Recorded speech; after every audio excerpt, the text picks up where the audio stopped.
Senyum lepas Yosef seperti tak bersalah. Inilah momen rekonstruksi warung pecel kasus Subang. Yosef Hidayah menebar senyum santai saat menjalani proses rekonstruksi kasus pembunuhan ibu dan anak di Subang, Jawa Barat. Sikap merasa tidak bersalah ini menjadi sorotan. Adegan demi adegan diperagakan Yosef dalam rekonstruksi kasus pembunuhan ibu dan anak di Subang. Bahkan sesekali Yosef tersenyum seraya melambaikan tangan ke arah penonton. Yang paling mengejutkan, Yosef mengangkat jempolnya ke arah kamera ketika diminta memperagakan adegan di atas sepeda motor. Rekonstruksi kasus pembunuhan yang terjadi 2 tahun silam digelar di beberapa lokasi mulai warnet, warung pecel lele hingga rumah korban. Yosef tampak memperagakan adegan mengendarai motor di warnet tempat Danu bekerja. Pada rekonstruksi tersebut, Yosef mengenakan baju tahanan berwarna biru. Yosef juga bahkan mengenakan topi merah bertuliskan Villa. Ia juga mengalungkan kertas bertuliskan YH. Pada adegan di warnet itu, Yosef duduk di atas motor warna merah. Yosef juga tampak didampingi oleh pengacaranya, Rohman Hidayat. Pada rekonstruksi tersebut, Yosef tampak santai. Bahkan Yosef berkali-kali melemparkan senyum ke warga yang menonton rekonstruksi. Yosef juga melihat ke arah kamera para wartawan yang ada di seberang jalan. Ia bahkan terlihat ia menyunggingkan senyum lebar ke arah kamera. Yosef sama sekali tidak terlihat tegang saat menjalani rekonstruksi tersebut. Hal itu berbeda dengan Muhammad Ramdhanu.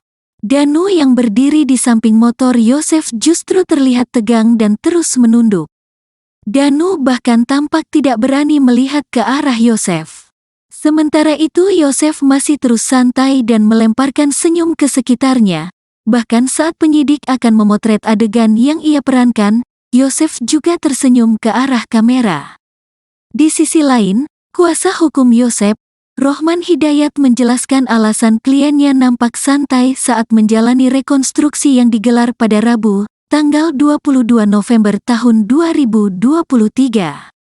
Menurut Rohman Hidayat, alasan kliennya itu bisa begitu santai karena memang tidak merasa bersalah. Saya pikir, kalau orang bersalah tidak akan pernah santai, ujar Rohman Hidayat yang ditemui di TKP.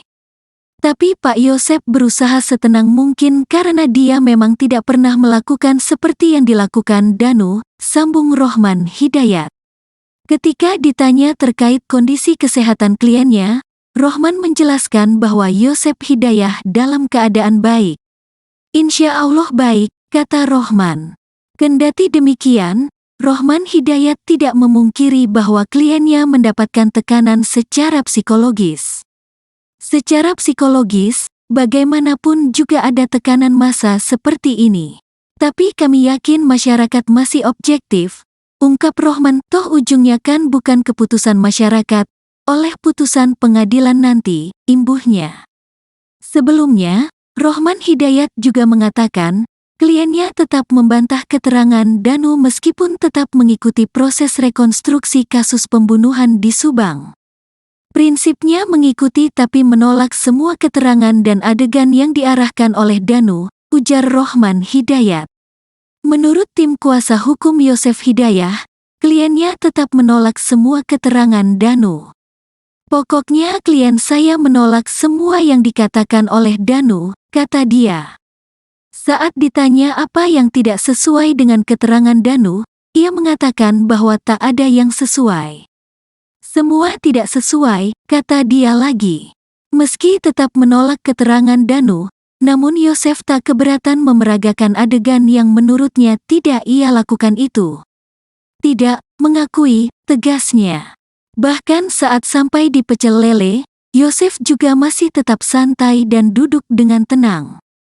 Yosef juga bahkan melambaikan tangan ke arah warga yang menonton. Pada adegan di pecel lele itu, Yosef juga duduk berdampingan dengan Danu. Danu datang belakangan dan terlihat wajahnya tegang. Keduanya memperagakan adegan Yosef diduga sedang curhat kepada Ramdhanu.